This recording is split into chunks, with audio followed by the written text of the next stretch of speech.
예, 우리 지난 토요일 날 신명기 12장 앞부분에 좀 봤습니다. 아주 중요한 내용을 사실은 살펴봤죠. 뭘 살펴봤는가 하면은 5절을 봤습니다. 5절 제가 한번 더 봉독해 드릴게요. 오직 너희 하나님 여호와께서 자기의 이름을 두시려고 너희 모든 지파 중에서 택하신 곳인 그 계실 곳으로 찾아 나아가서, 간단하게 말하면은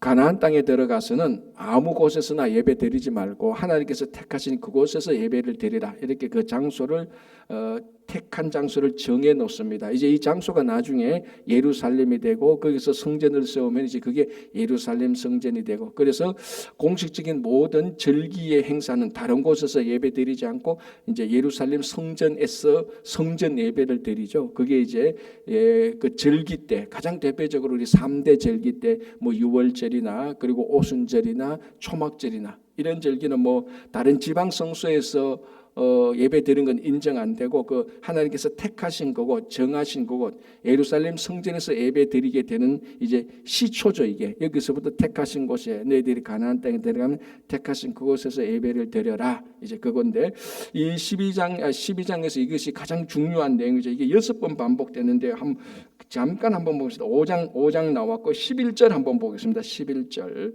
이렇게 되어 있습니다. 너희는 너희 하나님 여호와께서 자기 이름을 두시려고 택하실 그곳, 또 택하실 나왔죠. 14절 오직 너희 한 지파 중에서 여호와께서 택하실 그곳, 또 택하실이 나왔고 18절 오직 내 하나님 여호와께서 택하실 곳, 또 택하실 나왔고 21절 만일 내 하나님 여호와께서 자기 이름을 두시려고 택하신 곳이, 또 택하신이 나왔고 26절 보겠습니다. 오직 내 성물과 서원물을 여호와께서 택하신 곳으로 가지고 가라. 그러니까 12장은 신명기 12장은 가장 중심이 택하신 곳에서 예배를 드려라, 바로 요거죠. 이 택하신 곳에 예배 드려야 되는 것은 가나안 사람들은 그 이방 사람들이죠. 우상을 섬기는 사람들은 택하신 곳에 예배 드리는 것하고 상관없이 자기 눈에 보이게 좋은 때로 예배를 드렸습니다. 그래서 높은 산에도 드리고 낮은 산에 드리고, 특별히 이제 푸른 나무 아래 보면 뭔가 신성한 기운이 있고 보기도 좋지 않습니까? 나무가 이렇게 큰 나무가 있고 그 나무에 숲이 우거지면은 그 안에 뭔가 종교심이 있는 것 같고 마치 신이 나타날 것 같고 자기 감정이 그렇다는 거죠. 그런 곳에서 막 이제 신을 섬기가는 그런 거 하지 말라는 겁니다. 그래서 하나님께서 택하신 곳에서 예배를 드려라. 이거는 바로 택하신 그 장소를 주체하는 그 여호와 하나님이 그 예배의 주관자가 된다는 의미죠. 하나님께서 택해 주니까, 그죠? 자, 그것이 이제 굉장히 중요했는데요. 자, 그 다음에 한번 보겠습니다. 7절 보겠습니다. 거기 곧 너희 하나님 여호와 앞에서 먹고 너희 하나님 여호와께서 너희의 손으로 수고한 일에 복 주심으로 말미암아 너희와 너희의 가족이 즐거워할지니라. 자, 신명기 12장 우리가 전체를 다 봉독했는데 제일 많이 반복되는 것이 택하신 또는 택하실, 택한다는 그것이고, 여기에 6번 반복되고, 그리고 본문을 읽어보면은 그 하나님 앞에서 즐거워하라는 말이 또 3번 반복됩니다. 이것도 한번 잠깐 볼게요. 7절에 있었고요. 그리고 12절 보겠습니다. 너희와 너희의 자녀와 노비와 함께 너희 하나님 여호와 앞에서 즐거워할 것이요. 나왔죠. 또 한 번 보겠습니다. 18절 보겠습니다. 오직 내 하나님 여호와께서 택하실 곳에서 쭉 나오고 18절 끝부분에 내 하나님 여호와 앞에서 즐거워하되, 그러니까 이제 12절에서 너희들이 가나안 땅에 들어가서 예배 드리는 것에 말씀드렸는데 그 첫 번째 가장 중요한 원칙이 택하신 곳에서 예배를 드려라, 그리고 그곳에서 즐거워하라는 것입니다. 자, 첫 번째는 뭐냐면 여호와 앞에서 즐거워하라. 우상 앞에서 즐거워하는 것이 절대로 아니고 세상의 다른 어떤 사람들이나 권력이나 다른 가치들 앞에서 즐거워하는 것이 아니고 오직 여호와 앞에서 즐거워하라는 겁니다. 자, 어제 말고 아랫게 주일 설교할 때 제가 이런 내용을 했습니다. 교리적으로 좀 말씀드리자면은 우리 성경에서 말하는 죄가 무엇냐? 유대인들은, 이스라엘 백성들은 잘못된 행동에 초점을 맞추었습니다. 그러니까 이 잘못된 행동은 결국은 율법을 어기는 행동을 말하는 것이죠. 이게 죄다라고 말했습니다. 이게 죄가 아닌 것은 아니지만은 성경 전체를 보면 더 근본적으로 죄라는 것은 행동이 아니고 상태라 그랬습니다. 무슨 상태? 하나님과 관계가 깨어진 상태. 이 상태가 죄라는 겁니다. 그러니까 이 관계가 깨어진 상태, 하나님이 없는 상태에서 하는 행동들이 죄인 거죠, 사실은. 그래서 정확히 말하면은 성경 전체를 보고 정확히 죄가 무엇인가라고 말하면은 죄된 상태가 죄인데 거기서 나오는 행동들, 그러니까 행동은 죄의 원인에서 나오는 죄의 결과이기도 하죠. 그래서 어떻게 보면은 잘못된 행동들이 죄입니다라고 해도 전혀 틀린 말은 아니지만 더 근본적인 진짜 죄는 뭐냐면은 하나님과 깨어진 관계, 그게 죄라는 겁니다. 그래서 이 깨어진 관계를 다시 화해하고 연합하시는 유일한 분 예수 그리스도라고 말했습니다. 그죠? 그래서 죄가 회복되는 거죠. 죄가 극복되는 건데, 자, 오늘 즐거워하라라고 말을 했는데 어디서 즐거워하라고요? 여호와 앞에서. 그래, 이 상태가 이미 여호와 앞에 나아가는 것이 죄가 회복되는 상태를 보여주는 것입니다. 자, 그럼 여기서 여호와 앞에서는 어떤 상태입니까? 정확히 하나님께 제사를 드리려고 나온 상태 아닙니까? 하나님께 예배를 드리려고 나온 상태입니다. 바로 이 상태가 죄가 회복되는 상태라는 겁니다. 그 즐거워하라는 겁니다. 여호와 앞에서 즐거워하라. 이거는 실제로 우리가 정하신 곳에서 예배를 드릴 때 그곳에서 임재하시는, 그곳에 계시는 하나님 앞에서 즐거워하라는 것도 맞고, 그리고 그 상태가 무슨 상태냐? 하나님과 화해되는 상태지 않습니까? 깨어진 관계가 다시 회복되는 상태가 아닙니까? 이게 무엇으로 이루어집니까? 예배로 이루어지는 것 아닙니까? 물론 더 근본적으로 예수 그리스도께서 다리를 놓았고 그 다리를 건너는, 그 다리가 연결되는 것에서 회복되는 상태가 주어졌지만 우리가 하나님께 할 수 있는 게 뭡니까? 예배를 통해서. 그래서 하나님 앞에서 나아가게 될 때에 깨어진 관계가 회복되는 것, 이 죄가 극복되는 겁니다. 그러니까 실제로 여호와 앞에서 즐거워하고, 그리고 하나님과의 관계가 회복되는 것을 즐거워하라라는 것이 의미가 있는 겁니다. 그래서 택하신 곳을 두는 겁니다. 다른 곳에 가면은 다른 우상들 앞에서 너희들이 즐거워하고 쾌락을 누릴 거 아니냐? 그거는 다 죄라는 겁니다.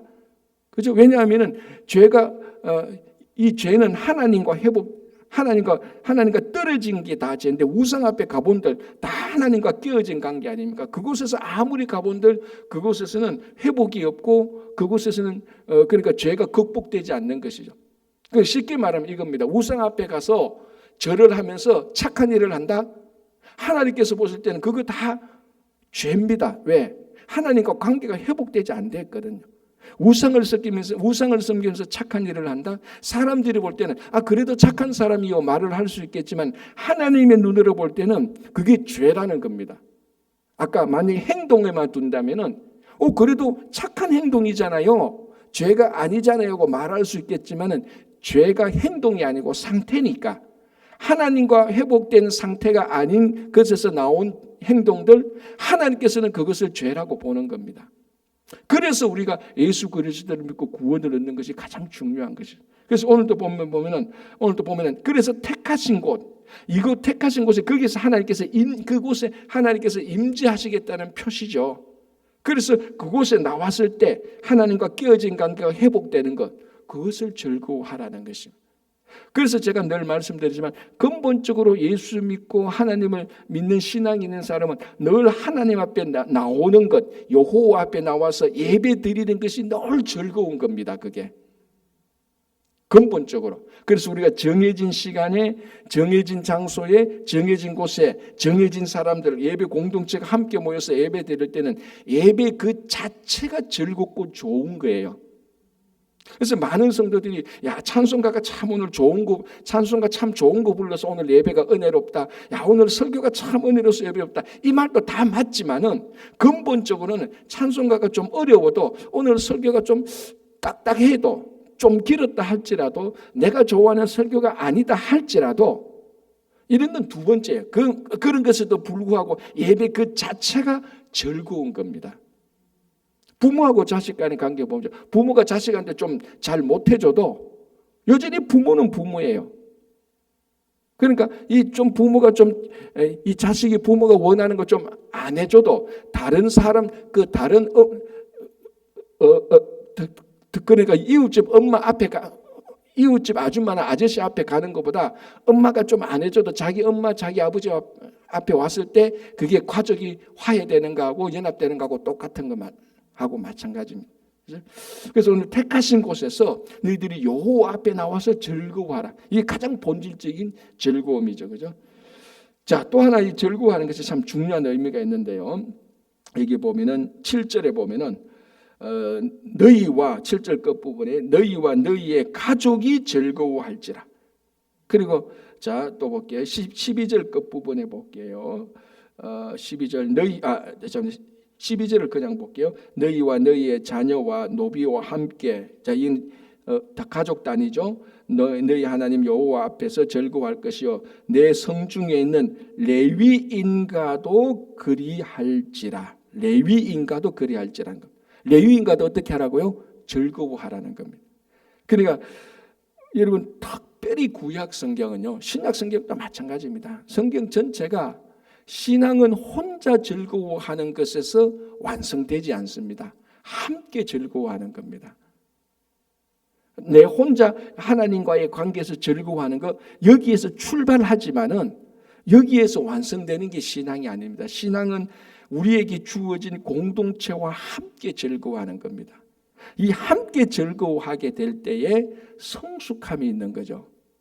여러분 지금까지 신앙생활 할 때 한번 쭉 보십시오. 내 혼자 예수 믿고 내 혼자 기도하고 이거는요 개인 신앙이 성숙한 것이지 실제로 하나님께서 보시는 신앙은 성숙한 게 아니에요. 신앙의 성숙은 반드시 사람들과의 관계에서 성숙해져야 되는 겁니다. 그래서 우리 기독교 신앙은요, 우리 예수 믿는 신앙은 무인도에 가서 혼자 신앙생활하는 거 그게 기독교 신앙의 본체라고 보지 않습니다. 물론 상황이 어떻게 배를 타다가 난파선이 되어서 무인도에 떨어졌다. 거기서 예수 믿을 거기서 혼자 예배드리고 그거 잘못됐다. 그게 아니지만 사람들과 함께 예배를 드릴 수 있는 사람들과 함께 살아가는 이 사회에서 나는 사람들이 싫어 제끼고 혼자 꼭 예배드리는 거 이 개인 신앙 구원은 받는다고 예수를 믿으니까. 그러나 신앙의 성숙함으로 볼 때에 그거는 성숙으로 보지 않는 겁니다. 그래서 오늘도 보십시오. 즐거워하라는 건데 너 혼자 와서 혼자 와서 속죄제 드리고 번제 드리고 이거 즐거워하는 거 아닙니다. 와서 너희들의 가족들과 함께. 그리고 12절에는 가족의 범위가 넓어지죠. 노비까지도 포함되는 겁니다. 여러분 이 시대가 구약 시대라는 걸 해보면은요 노비와 함께 즐거워한다는 것은 이건 있을 수가 없는 것이죠. 자, 이 시대가 지금 언제 때입니까? 이게 좀 더 모세 때 아닙니까? 3,000년이 훨씬 지난 시대가 3,500년 전 시대란 말이죠. 예수님이 다윗이 3,000년 전, 예수님이 2,000년 전 아닙니까? 2,000년 전만 해도 노비들은 전부 다 물건 취급하는데 그로부터 1,500년 더 이전에 중동에서 노비는 진짜 사람이 아니죠. 이거는 진짜 사람이 아닙니다. 아마 걸어다니는 짐승입니다. 진짜로 일하는 짐승으로 보는 거죠. 그런데도 하나님 앞에서 가족들하고 노비들도 같이 와서 즐거워하라는 겁니다. 이 신앙의 본체를 말해주는 겁니다. 그죠? 자, 또 하나는 12절에 뭡니까? 레위인가도 그리하라. 레위인가도 즐거워하라는 겁니다. 자, 이미 그 밑에 12절 끝부분에도 레위인가도 그리할지니 레위인은 너희 중에 분깃이나 기업이 없습니다. 이건 우리가 이미 앞에서 살펴봤습니다. 그죠? 나중에 이제 실제로 이제 여호수아를 통해서 가나안에 들어갈 때 레위인은 땅의 기업을 받지 않잖아요. 그래서 땅의 기업이 없기 때문에 각 나머지 지파들이 레위인들이 거주할 수 있는 성읍을 따로 주는 겁니다.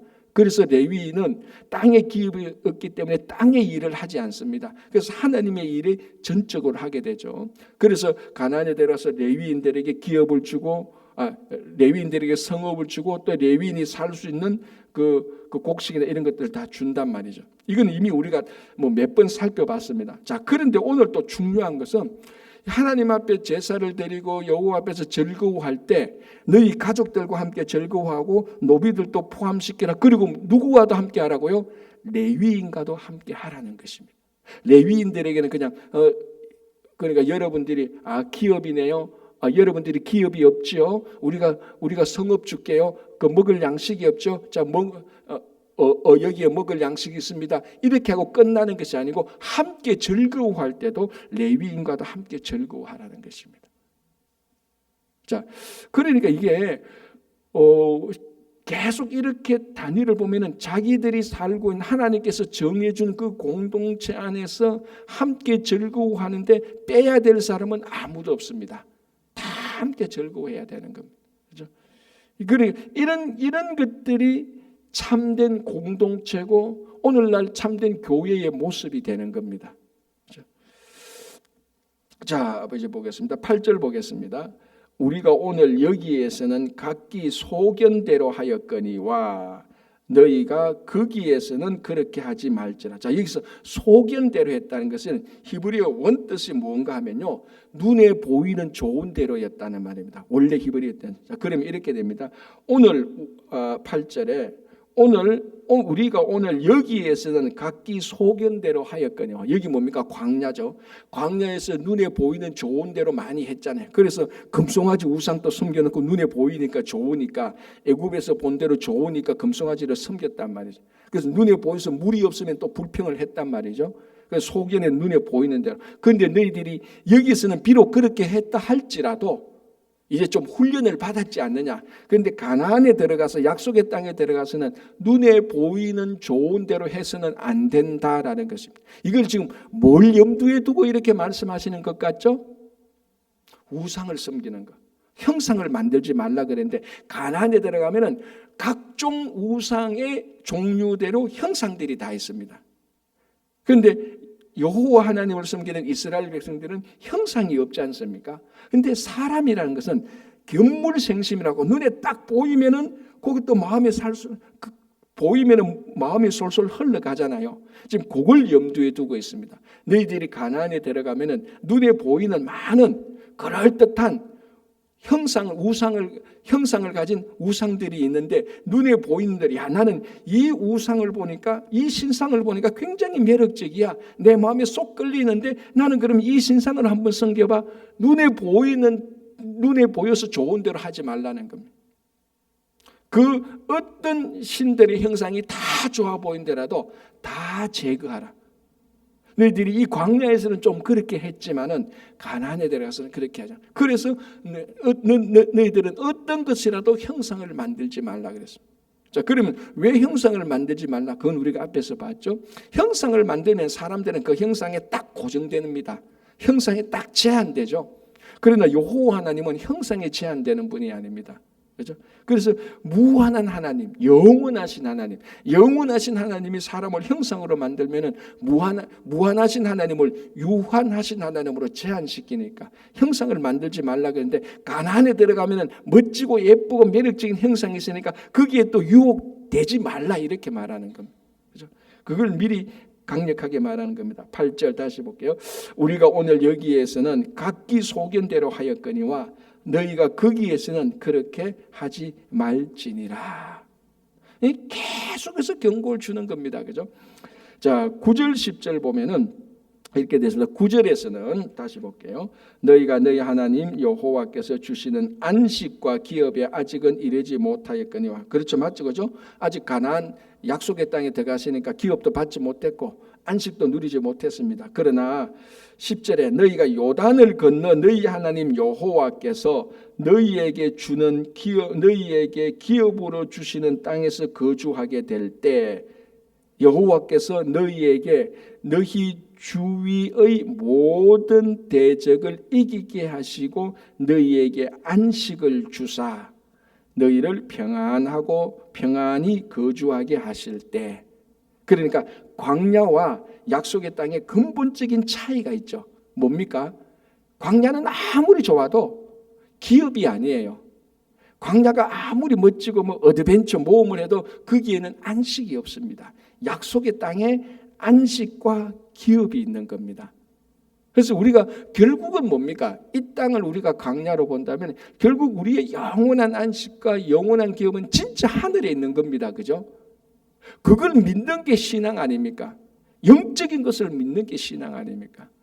요즘 시대는 하도 물질적인 시대가 돼가지고 뭐 영적이란 말을 하는데 영적이란 말을 실제적으로 안 느끼는 분들이 너무 많아요. 여러분, 영적이라는 것이 실제적인 겁니다.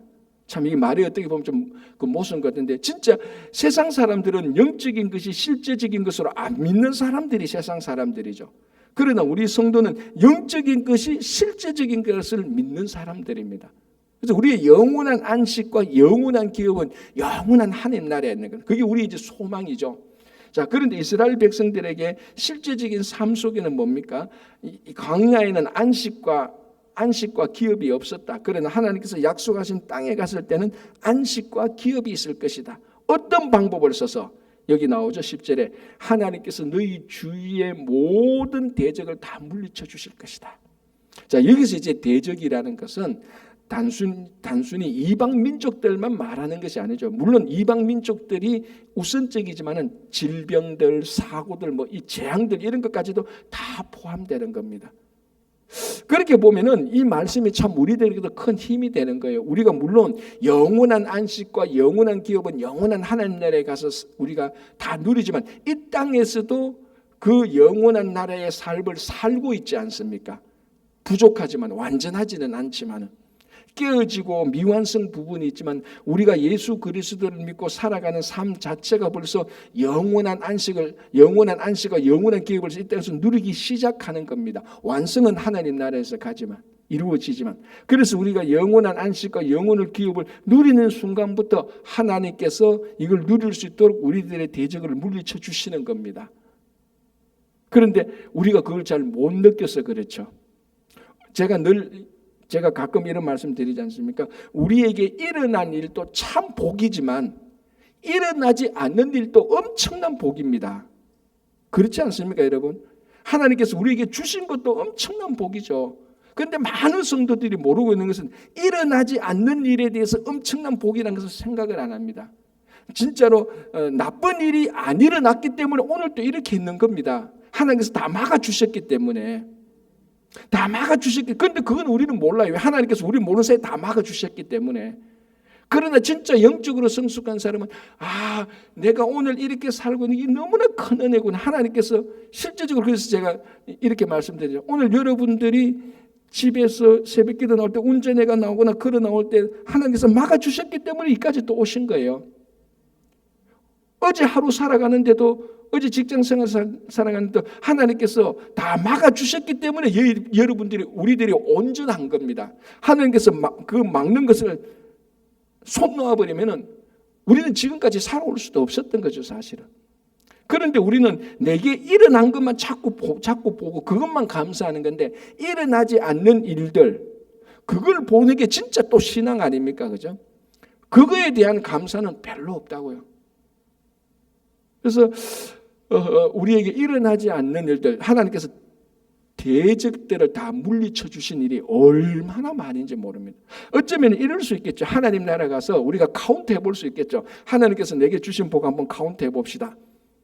하나님 내게 뭐 주신 거 뭐 있습니까? 내가 뭐 이 땅에 살 때 재산도 뭐 없었고 그 명예도 누린 것도 아니고 뭐 사람들한테 인기 얻은 것도 아니고 권력도 아니고 신분이나 뭐 지위도 높은 것도 아니고 내 진짜 뭐 좀 미천하게 살던데 하나님 내게 주신 은혜가 뭐 있습니까? 이렇게 따지면 하나님께서 무슨 장부를 꺼내실 것 같아요?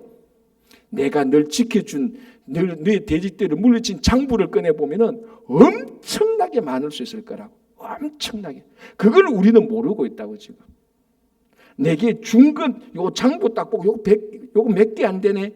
그런데 다른 장부를 보면은 하나님께서 대적을 막아준 장부를 보면은 뭐 엄청나게 많을 수 있다고.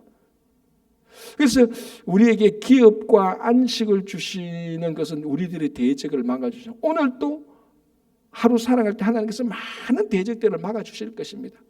많은 재앙들을 막아주시고 공격하는 것들을 막아주시고 그래서 그 안 보이는 것들, 일어나지 않는 것들에 대한 감사가 넘칠 때 우리는 매일매일 감사할 수 있는. 그래서 살아있는 동안에 생전에는 항상 감사를 드릴 수 있는 겁니다. 그죠? 자, 이제 보고요. 그리고 13절 한번 보겠습니다. 13절 이렇게 되어 있죠. 너는 삼가서 내게 보이는 아무 곳에서나 번제를 드리지 말고. 자, 요거는 8절하고 같이 연결되죠. 여기에서는 각기 소견대로 하였거니와 너희가 거기에서는 소견대로 하지 말라. 이 말이 13절에 이렇게만, 너는 삼가서 내게 보이는 곳에서 아무개나 번제를 드리지 말고. 아, 여기 참 멋지다. 여기서 번제를 드리면 참 좋겠다. 그렇게 하지 말라는 겁니다. 그런데 이제 이 구절에서 하나 우리 생각해야 되는 건 뭐냐면, 너는 삼가서 아주 조심해서, 아주 경계해서.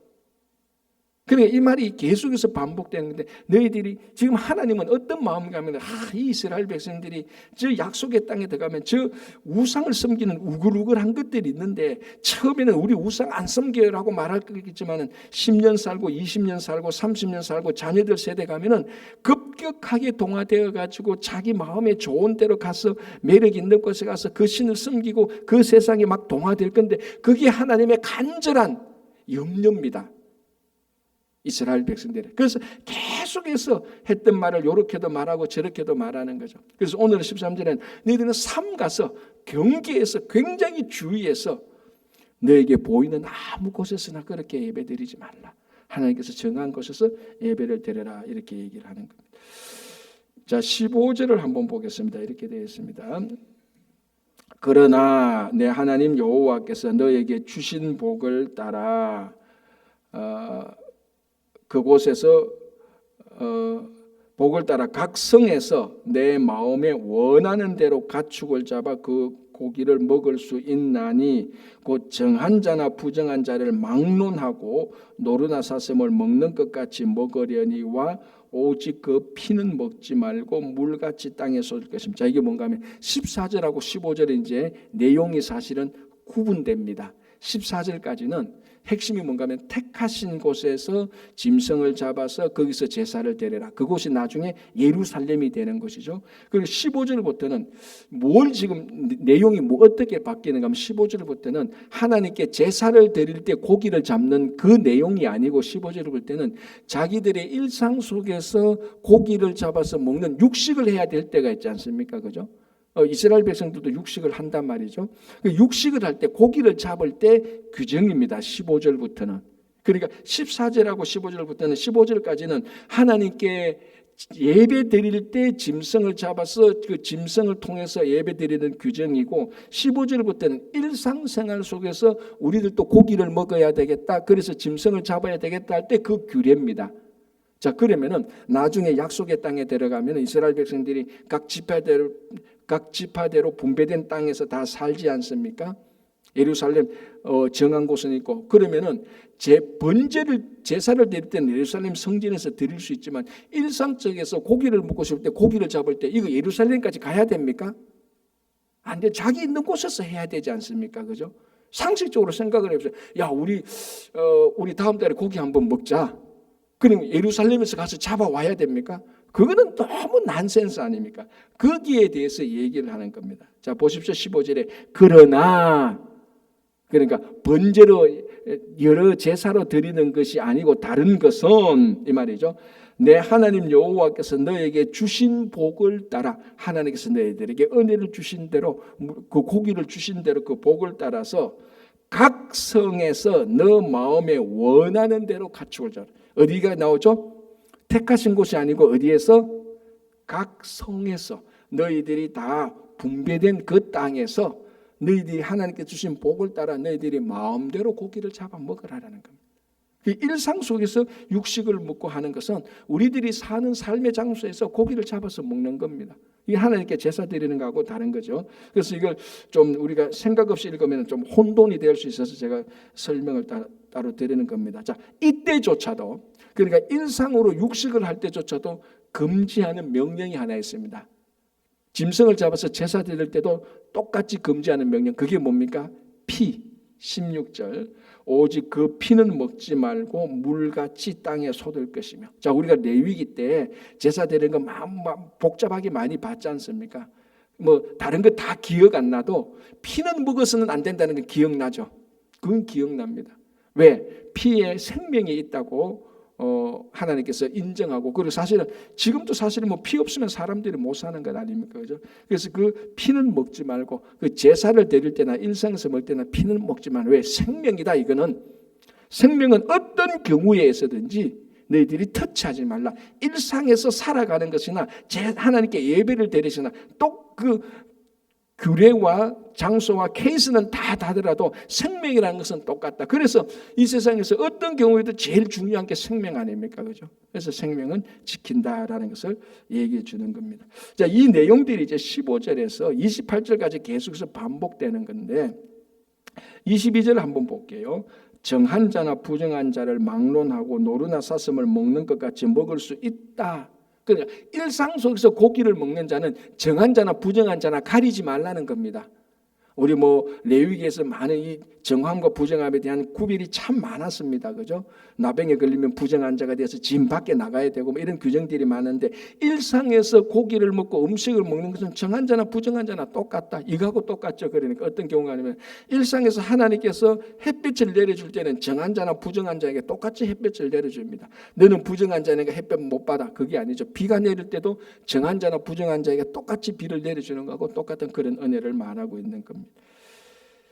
자, 우리 그래서 여기까지만 우리 보고 내일부터 29절까지 보는데, 그래서 이제 하나님께 제사를 드릴 때와 일상 속에서 우리가 살아가는 이 구분이 있는데, 특별히 강조하는 것은 하나님께서 제사를 때 택한 곳에서, 너희들이 가나안 곳에 가서는 택한 곳에서 우상을 섬기지 말고 여호와 하나님을 섬기고 여호와 앞에서 즐거워하라. 다른 우상이 아니고 그게 바로 죄가 회복되는 것이다 라는 것을 우리에게 얘기해 줍니다. 그래서 우리가 늘 예배 드릴 때마다 이 말씀을 생각하면서 예배 드릴 때마다 날마다 놀라운 회복이 일어나는 여러분 되시기 바랍니다. 기도하겠습니다.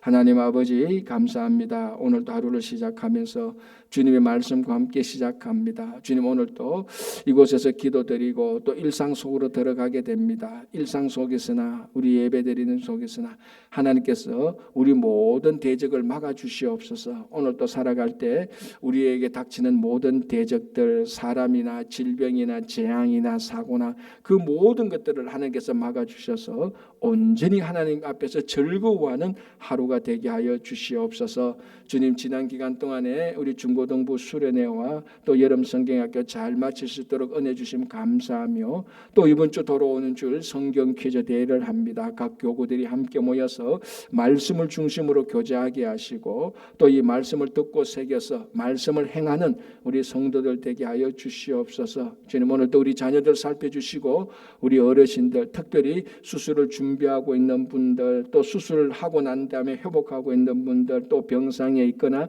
연약한 자리에 있는 분들, 그들의 육신을 강건하게 해주시고 그들의 심령을 붙들어 주시고, 좌절하고 낙담되고 시험된 심령이 있거든 주님께서 또 그들을 찾아가서 위로하시고 확신을 더하여 주시옵소서. 주님, 오늘을 하루의 삶도 주님께 맡기며 감사하며 예수님의 이름으로 기도하옵나이다. 아멘. 자, 이렇게 기도하시고 돌아가시기 바랍니다.